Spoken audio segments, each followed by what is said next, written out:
proposé cette rencontre du Parlement des écrivaines francophones à Montréal parce qu'à Montréal, nous avons toujours eu un très grand intérêt pour tout ce qui concerne la francophonie et notamment à l'Académie des lettres du Québec qui est partenaire de l'événement. Et je crois que nous avons besoin de cette solidarité francophone. Elle nous est très précieuse, surtout entre les femmes qui écrivent grâce au Parlement et qui viennent des 5 continents.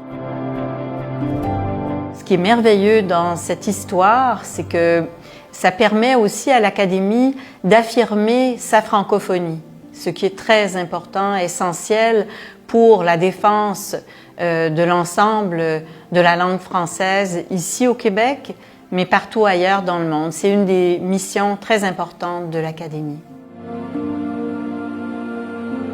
Donc pour moi, la francophonie, ça me fait tout de suite penser à ce que dit Barbara Cassin quand elle dit qu'on a besoin de 2 langues pour en parler une. On a besoin de 2 lèvres pour pouvoir parler.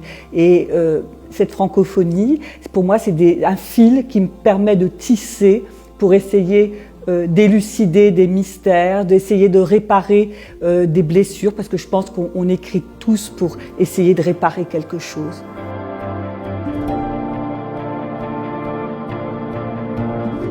J'ai connu le Parlement des écrivaines francophones il y a 4 ans lorsque j'étais en poste en Roumanie et depuis cela a été une expérience toujours plus enrichissante car elle me permet d'échanger avec des consoeurs des 5 coins du globe.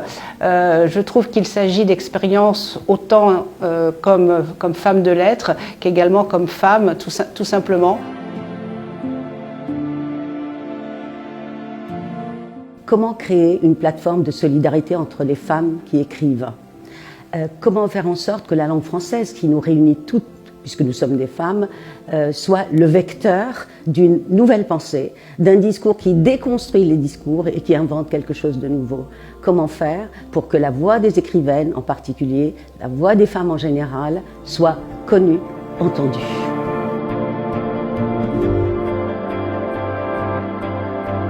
Ce que signifie la francophonie pour moi, être une écrivaine francophone en terre québécoise, c'est souvent une inquiétude parce que je nous sens très peu nombreuses si on considère la présence anglophone autour de nous, plus de 400 millions de personnes qui nous entourent. Alors j'ai besoin de me sentir moins seule et cette francophonie littéraire me permet de dire nous.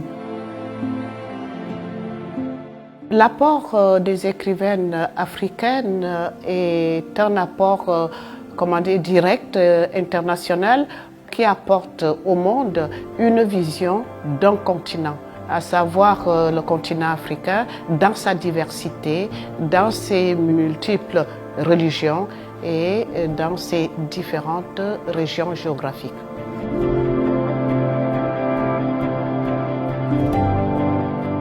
Les rencontres internationales, ce sont des rencontres qui nous offrent une plateforme d'échange d'idées, d'expériences et aussi de culture, parce que dans ces moments-là, ce sont des ponts qui sont bâtis parce que nous venons, pour la plupart, nous venons des 5 coins du monde et donc nous venons tous avec nos idées, notre culture et ces ponts nous facilitent en fait l'accès de l'une à l'autre. Il y a un soutien extraordinaire entre les écrivaines.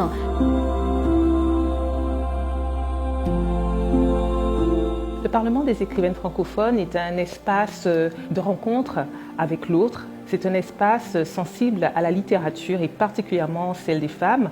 Et cela me conforte d'ailleurs d'écrire et d'être femme parce que c'est un combat qu'il faut encore mener. Et cette 5e rencontre internationale du Parlement des écrivaines francophones à Montréal est un moyen de rompre la solitude et cela est si précieux.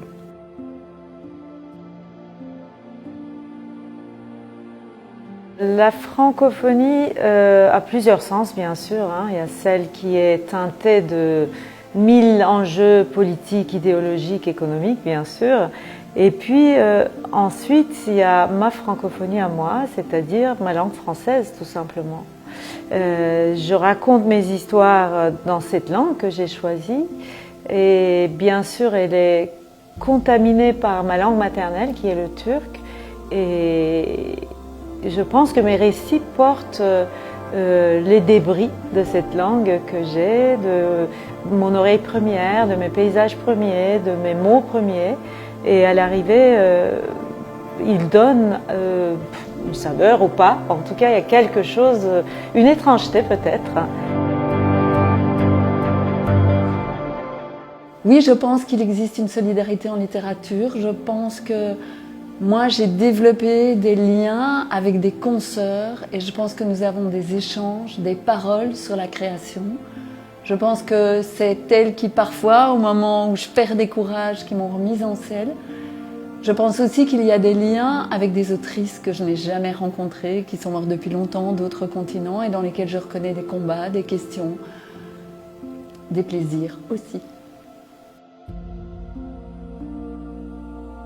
Le français, c'est une langue qu'on a aménagée à la sauce de notre créolité et c'est un combat gagné tous les jours contre nous-mêmes et contre l'histoire. C'est une internationale aussi qui nous permet de créer des solidarités intimes, immédiates avec des femmes du monde entier et ma plume en a besoin pour s'envoler. Pour moi, l'écriture au féminin, c'est une écriture qui vient d'un regard, d'une intelligence et d'un corps de femme. En fait, je dirais même qu'il y a une intelligence du corps qui remet la conscience au cœur des sensations et qui sous-tend plus particulièrement l'écriture des femmes. Existe-t-il une solidarité entre femmes en ce qui concerne la littérature? Oui. Le Parlement des écrivaines francophones en est un très bon exemple. Pour ma part, quand j'étais étudiante, je n'ai lu à peu près que des livres d'hommes. La découverte des livres de femmes a été un baume pour moi. J'ai besoin des livres de femmes, j'ai besoin de les lire, j'ai besoin qu'ils m'inspirent, j'ai besoin de rencontrer d'autres écrivaines et c'est pour moi une question de vie. Je ne suis pas ici pour rappeler que dans nos régions du monde, et je viens du Moyen-Orient, où la cause des femmes est encore très très archaïque, bien sûr nous ne portons pas littérairement que cette question-là, mais nous portons la voix des invisibles, la voix des personnes qui n'arrivent pas à faire porter leur voix.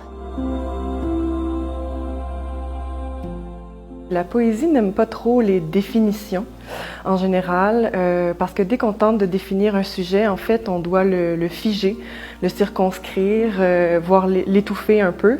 Et je pense que c'est tout ce que n'est pas l'écriture des femmes, l'écriture féminine. Au contraire, la majorité des femmes que je connais et qui écrivent le font pour justement rompre, dépasser les cadres établis et briser le plafond de verre. Alors, je dirais qu'il y a autant de littérature au féminin qu'il y a de femmes, et c'est très bien ainsi, et ça veut dire que cette littérature-là, elle est vivante.